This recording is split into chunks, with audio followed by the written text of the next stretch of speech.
Welcome back to the program. We are joined today by Lieutenant Colonel Daniel Davis, a four-times combat veteran and the host of the very popular YouTube channel, Daniel Davis Deep Dive. So thank you, as always, for coming back on the program. Always a pleasure to be here, Glenn. Thanks for having me back. So Trump has declared victory over Iran, as it seems he might be planning to go home, yet the Iranians seem to make no indications that they are ready for Trump to essentially declare victory and go home. So, and ending this. So, what do you see now being the aims of the Iranians or goal, to end this war? Yeah, as far as I can ascertain, Iran has two primary objectives, and everything else centers around those two. Number one is to survive. They have to continue to endure politically and maintain viability militarily. They don't have to be on par with the United States. They don't have to be able to militarily defeat the United States. They just have to remain viable, which means some sustained level of missiles and drones and continue to attack either some of our assets in the region or Israeli assets in the region to remain viable politically. They have to continue to survive these assassination attempts that keep coming. Some have succeeded, more will certainly follow. So they've got to be able to maintain political, and that means have control of your armed forces, the IRGC, the police forces, and their regular army forces. As long as they maintain that for some extended period of time, they can live to fight another day. Time is actually it's going to hurt them for sure. The longer this goes, they're going to continue to be hurt. But if time is on anybody's side, it's more on Iran than on the United States. We have a much greater sense of urgency than the Iranians do. They just have to say, even if this goes months, we just have to keep enduring under it. But the United States, we're on a much closer timeline because of the number two issue that the Iranians have, and that is to keep the Strait of Hormuz closed. And they have many avenues to do that. It's not merely sea mines or missiles or drones or maybe some of these speedboats or some of the drone boats that they have, some of their submarines, some of their underwater torpedoes slash underwater missiles, as some call them. They have a lot of different assets, many things that they can use to keep that closed. The longer they keep that thing closed, the more pressure gets put on the Trump administration because that price of oil is still hovering at around $100. But if it doesn't get open really soon, that's going to start going back north again. And it already went from 67 up to about 97, I think, where it was just before we came on here. So that's a pretty good stat, but it's kind of stayed hovering there for a while. Well, that hover is going to end if President Trump's efforts to end the war, or else clear the strait, don't succeed. And because that economy, both the United States and our allies, is going to start suffering. And that's where the pressure is more on Trump for a quick end than it is on the Iranian side, because they have to basically say, all right, we're going to endure all of these missiles you keep striking us with, all of these people that you keep killing and assassinating. We just have to hang on. And that's a lot lower level of something to get. Whereas the United States has to say, we're going to destroy your government. We're going to destroy the IRGC. We have effectively destroyed the bulk of your Navy, though importantly, not all of in fact, not even a majority of the boats that matter the most, which are the speedboats and the drones. So we haven't actually gotten those, but we have destroyed a lot on the surface, and of course their air force, but not their missile force. We've eliminated a lot of their launchers and a lot of their launch sites, but they have so many more spread around the country, and they clearly continue to be viable in that way. So it's a process to try and make the Iranians capitulate while trying to end that Strait of Hormuz. And so far, the U.S. has been unsuccessful at doing that.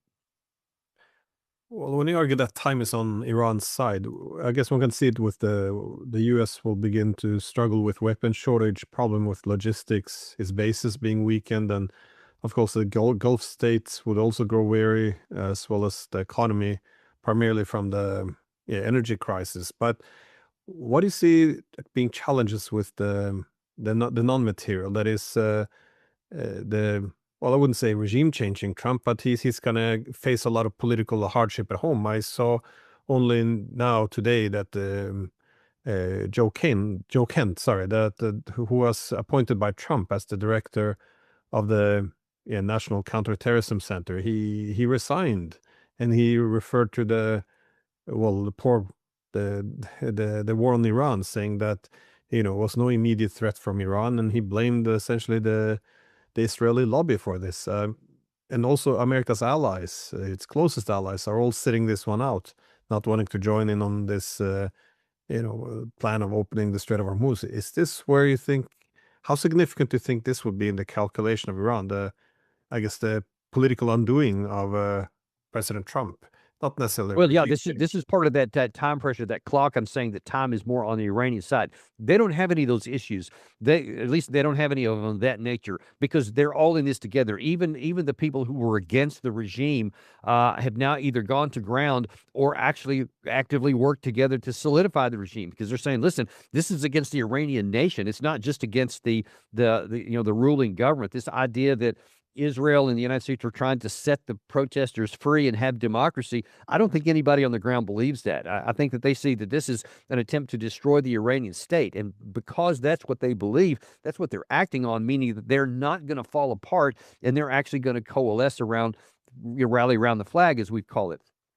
Trump, on the other hand, has got some big problems. I mean, he can't get the allies together because they have every single one of them said, no, we're not going to impale ourselves by sending our ships to near certain destruction to try and open something because all those things I told you about, the assets the Iranians have to keep the strait shut, that's not something you're going to solve by just sending some naval vessels in. In fact, all you're going to be is a big target for any number of those assets the Iranians have, and they have quite a few of those, and they're obviously quite lethal, as we've seen. A number of ships have burned already, and nobody wants to be next on it. I saw the former vice chief of staff of NATO talked about earlier today or yesterday. I saw it this morning, where he said, listen, you're asking us the equivalent of saying, hey, how about booking passage on the Titanic after it's already struck an iceberg? It's going down. Nobody's going to get on board with that. So everybody has said no. That puts pressure on Trump. And of course, then he comes out also this morning on Truth Social and says, oh, yeah, well, I don't need you guys anyway. But so forget you. We're the most powerful nation in the planet, and we don't even want your help anymore. And of course, it sounds like a petulant child, and I'm sure it's being received that way because the other countries, whether you're talking about Japan, South Korea, France, UK, etc., they're going, okay, if you want to rant, that's fine, but we're definitely not going to send our ships and our men out there to die in a mission that won't succeed. So that puts pressure on him. And now then you talk about also this morning with Joe Kent, who was the number 2 person at the Office of the Director of National Intelligence, second only to Tulsi Gabbard. And he resigned, and he was pretty strong in his denunciation of this. He said that President Trump was lied to, that the Israelis lied to him, that the American media participated in a misinformation campaign, which means it was intentional to try and create the belief that there was an imminent threat when there was no imminent threat. And, unfortunately, President Trump goes out around noon when he was talking with the leader of Ireland in the Oval Office, and he says, "Oh, well, he was a good guy, I guess, but I'm glad he's gone because he said there was no threat from Iran, and and I don't want somebody like that on my staff." Well, of course, that's not what he said. He didn't say it was no threat. He said there was no imminent threat, which is all the difference in the world. And he also President Trump didn't address the Israeli part of that. And you and I have talked about that before. It's self-evident, very strong in that regard. Definitely, they're the ones that wanted this war, and they did everything they could to coerce President Trump into it or trick him into it. I don't even know. I mean, it could be any different ways. All we do know is that they did a lot to influence him, and it succeeded because there are no American interests engaged here. That's one of the things that Joe Kent put in that letter. Also, he said that this is definitely not an America first because we were not facing any threat at all. So to go to war against the Constitution, this is what I'm adding, and against international law, against U.S. law, and when we were not threatened, you can only ask the question, who benefits from this? And it's the guys who have been begging America to go to war against Iran for many years. And of course, that's Benjamin Netanyahu in Israel. So all of that together puts pressure on Trump because if he can't break this militarily, if he can't break it diplomatically, and if the Iranian people do continue to say, even if you keep killing us all, we're not going to give in and we're not going to release our finger and our hand off the chokehold of the Hormuz Strait, then President Trump is in a real bad bind, because that number is going to start going up. And you mentioned the Gulf allies. It's not just that the price of oil is going up, because things aren't getting into the Gulf either. That means things that these Gulf countries need to survive: food, water, other products, and they're also not making any money because they're losing money hand over fist. So that if they don't have money to sustain themselves, in addition to the strikes that they're receiving from Iran periodically, then they can't sustain this that long either. They're also going to put pressure on Trump. So he has the absence of support from our European allies. He has the presence of pressure on him from our Arab allies. And then now he has discontinuity within the United States itself. And look, if this goes much longer, like a month or 2 months or something, and that you can't keep a cap on that price, and the gasoline prices keep going up, that means everything goes up in America. And that means everybody will start paying a price for this. And I promise you, they are not going to be looking good on this, on the president, when his war of choice is now costing every American. That's when even his supporters are going to start bailing ship and putting pressure on him from the inside. That's why I say the time pressure is on Trump more than Iran. Well, if what do you think they're discussing then within the White House in terms of military solutions to putting an end to this? Is it simply intensifying the destruction that is the attacks on Iran? Do you think it's realistic with boots on the ground? Can they actually, with military force, open Strait of Hormuz? And also, yeah, we hear about these Marines coming down, and based on the quantity, it doesn't seem. I'm not sure what they're for. I was started wondering perhaps there might be a further expansion, some efforts to try to control some of the eastern parts or western parts of Yemen, because so far Saudi Arabia is able to stay afloat because of its access to the Red Sea. But if the Houthis in Yemen would close down this Bab el Mandeb strait, then it would be game over for them as well. So you think there could be some preemptive invasion of Yemen? It's very hard to see what the military solution here would be, or what the military planning. Well, what is feasible here? Yeah, that is it's something in Yemen to try and keep that second the second strait open that you're referring to. That's probably the most feasible thing that can be done. And a part of me thinks, actually an increasing part of me thinks, that all this focus on Karg Island is basically a disinformation campaign, because I'm thinking you're not going to send that MEU along with its escort ships. I mean, it's impossible. You're not going to get through the Gulf of Oman, through the Strait, through the Persian Gulf, get all the way up to the northern part of that, and then have any prayer with this one battle group to actually take Karg Island. I mean, it's impossible. You'd have to go through this gauntlet of hundreds of miles of Iranian shores, and of course, all the missile, everything would be shooting at it. So I don't even think that's possible. I don't even think that's the intent, because our leaders aren't suicidal and they're not stupid. But I think by telling everybody they're going here, maybe they swing down there and try to preemptively take something like that. I mean, that's theoretically possible. That maybe a force that size, if it comes in as a surprise, especially, maybe they could succeed at taking that. But that's not going to help you any. I mean, what are you going to get for taking that? It's not like that Yemen is restricted only to one point on a map in Yemen that they could have, an attack. They'll launch missiles from anywhere. They'll launch drones from anywhere. That's not going to keep it open if that's what it comes down to. If Yemen decides, or the Houthis decide that's what they want to try to do. So anything else makes even less sense. So I don't know. I fear that this is just like grasping at straws, because you ask, what are they talking about? Maybe in the Pentagon, or in closed doors in the Situation Room in the White House. I mean, I think they got to be pulling their hair out there, because I can't identify any viable military options that you can choose that is going to solve the military problem of the Strait of Hormuz being shut down here, because they have, like I said, the underwater missiles, torpedoes, submarines. They got the fast attack craft. They have the surface drones. They have the aerial drones. They have the missiles, rockets, and even long range artillery that could be brought in. You can't take all of that stuff out. You just can't. There's too much of it. And short of that, say, well, let's just keep assassinating leaders. That's not going to work either. The country is too big. I mean, you still have it. I mean, there's still the president.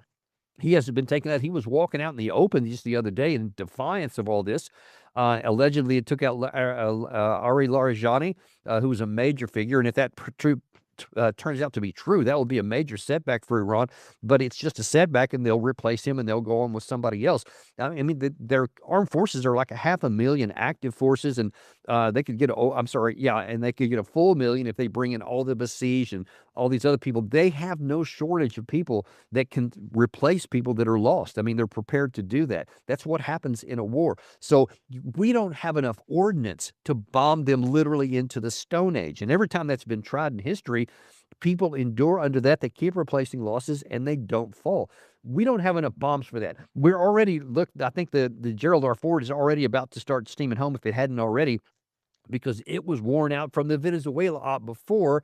Apparently, there was a big fire on board it. It apparently hadn't anything to do with enemy fire, but they had a fire on board which limited the capabilities, and a lot of their crew is now sleeping, I'm told, on cots just in hallways because a lot of the crew compartments were damaged. And now apparently the George W. Bush is coming in, but then you have the same issue.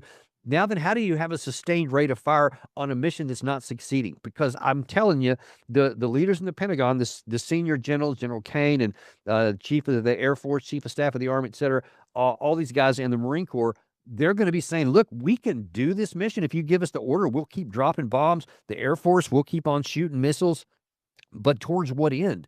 Because if you're not going to cause them to capitulate, all you're doing is emptying our coffers. Because I'm telling you, we are firing missiles and dropping munitions at a far higher rate than we can produce them, which means that by definition, you're lowering your arsenals that you have in your inventories that you would need in the event that you get into an unexpected war somewhere for our own national security.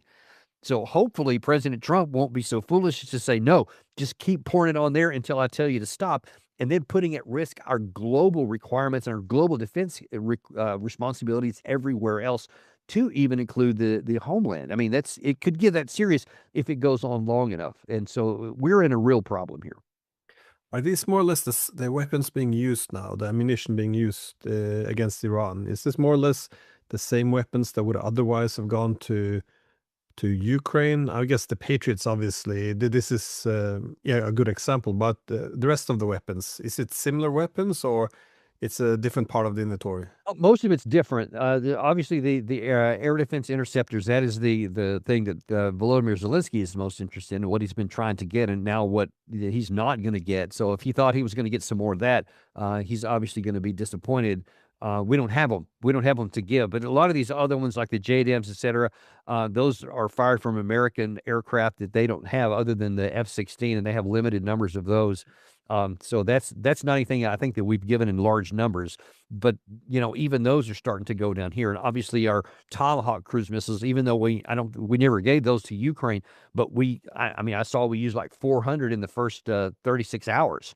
I don't know how many we've used since that time, but that was a pretty big hit because the replacement is a lot lower than that. So that means we've already gotten into that. We've cut down into that as well. So now then you're limited to, so-called dumb bombs or some of these other air-to-ground missiles that we have that we still have pretty good size inventories. But if you keep doing this thing where you keep saying, well, just keep pouring it on them and keep trying to blow stuff up, and just hope that pressures them enough. I mean, you can see you're going to start running low and eventually even out of those if you don't do something different. And the boots on the ground we hear about, how feasible is this? I mean, is this meant to be Iranian territory? Because, the Strait of Hormuz is it's a very long coastline, mountainous, populated by, more than 90 million people. How realistic do you think it is? What exactly would that mission be? To occupy the territory along the entire Iranian coastline, or what are we actually looking at here? And how Yeah. quickly could that be done? It would take a minimum of a half a year just to assemble the force and just to get people trained up and equipped and ready to go onto that, because it's a flat foot. No one's there right now. We don't have a force that big. Our entire active duty Army and Marine Corps together probably is about 475,000 active troops. And that means all troops, not fighters. But you would have to have an army of somewhere around 4 to 500,000, even to start the process of thinking, is this a realistic possibility? But even that wouldn't work, because where would you come into it? If you look at a topographical map of Iran, I mean, they have this just near impregnable series of mountain ranges covering their entire western side. And anywhere you would go into it, whether it's in some in Iraq, somewhere up in the Kurdistan areas, etc., maybe even if somehow you could theoretically get a Turkey to allow us, which I can't even imagine them doing, there's nowhere you can go in that you can start like maneuvering toward the capital city. I mean, where would you even go? I mean, seriously, if you look at the topographical map, it's like be suicide, because that gives every advantage in the world to the defense. And even if let's say the quality of their soldiers was about a fifth what it was of ours, I doubt that it's that far up, but maybe it is. But when you put them in a defensive position like that on their home soil, where they know the terrain, and that we're coming in to going into that, it's the best analogy I can give is the fighting up the boot during World War II in Italy, and the mountainous the terrain that was fought up there, and just the bloody, very slow slog, high casualty causing areas like that, and that's with two big armies right there. And if you had it was in the millions, and if you got our troops now, which were, flat-footed, not prepared, and you want to have them go into ground there, we would just get chewed up. Because, I mean, we wouldn't even make it through the mountains. They would be able to chew us up, even if they themselves suffered casualties, and a lot of them, they have them. They have people that would fight to the death on their home soil, but then they would eventually just chew us up, and now that we destroyed our army. I mean, we would literally be risking destroying our army, trying to impale ourselves there to fight a war that can't be won. So in my view, I mean, I don't think there's any general in uniform today that would ever willingly say, even if ordered to do so, would do that. I think that you would see like Joe Kent. I think you'd find a lot of them would say, I can't in good conscience do that, because it's suicide, and I will not lead people into known certain death. You're going to have to find somebody else or change the mission. I think that's what happened. So you can just take that off the table. It won't work even if the people would execute it. So then that leaves air power. Well, we're doing that now. We're proving that's not going to work. Naval power has already done the maximum it can. None of that is going to cause Iran to open up that strait. So I think we have a militarily unattainable situation, and President Trump will be forced, whether he wants to or not, to have some kind of negotiated settlement that's now going to be acceptable to the Iranian side. And now, because of our foolishness, they actually have leverage where they never did before. So last question: how will this war affect the U.S.-Israeli relations? Because if it was a quick war in and out, you would think that U.S. and Israeli objectives would be very closely aligned. However, in a long war which drags out, you can see, yes, it could be in Israeli interest to weaken Iran over time, economic, military, whatever it would be, political power, but in a long war, it seems this goes very fiercely against U.S. interests, especially given the objectives put forth in the national security strategy to pivot away from this region. So, how do you see? I mean, is there any growing tensions now between the U.S. and Israel, if not a political level, at the lower level? How do you see this? Yeah, I'm just thinking about Joe Kent's statement, because I thought right. And that's where I was going to go. Now, to people like me and some of my colleagues, I mean, we've been beating these drums for a long time, saying that this is in Israel's interest only. It's not ours. We're being dragged into their war. But at the public level, there has been a reduction in the number of people and the amount of support for Israel among some constituencies, but among others, it hasn't diminished at all, and it still remains very strong. But now then, because of this Joe Kent letter, where he so explicitly said the silent part out loud, that it was the Israeli manipulation of President Trump and that our interests were not involved, this was not America first. He's an 11-time combat veteran. It's going to be a lot harder to dismiss him than a lot of these other people. And then now then, when you see, as of, I think, Sunday night, we have already suffered, the United States, 200 wounded, casualties to some degree or another, 13 killed that we've been known of so far. That's going to continue on. And as that starts to expand, and that's after, I think it was 17 days at the time, that's a pretty high number of people who have been hit and wounded or killed for a war that's not of our making.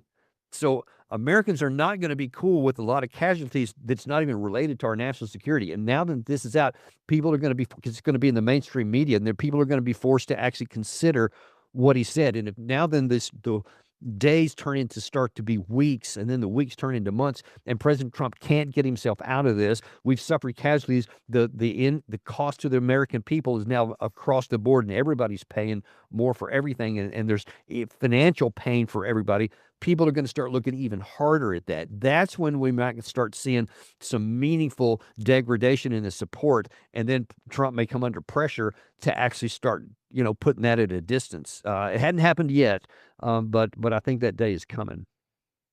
Yeah, well, when you see people like Joe Kent quitting, resigning, even though he's picked by Trump over this, yeah, I think this causes a stir. But then even some of the comebacks coming from the White House, for example, Caroline Levitt, I'm not sure if I pronounced that correctly, the Levitt, yeah. spokesperson for the White House, she kind of come out and say, well, Ben Shapiro thinks this was a brave war by the president. I mean, the optics of this, I What? mean, it's, I yeah, hadn't no. seen that. That's a Well, strange it's, thing to say, man. yeah, of all Wow. people, no, but it kind of, it's you get like a So you have spokesperson for Ben Israel first. Yeah. Shapiro. You have Ben Shapiro who has a microphone and he talks a lot of stuff, and you have Joe Kent, an 11-time combat veteran, who, by the way, his wife was killed in action in the Iraq War, and has served this country with great distinction. And who are you going to believe between those two? I mean, I'm just asking. That's a question I would ask any of those people. I would ask Caroline Levitt. It's not good optics at all. Yeah. Yeah. Anyways, thank you very much for taking the time. Sorry, sorry about that. Thanks for having me on. Appreciate it.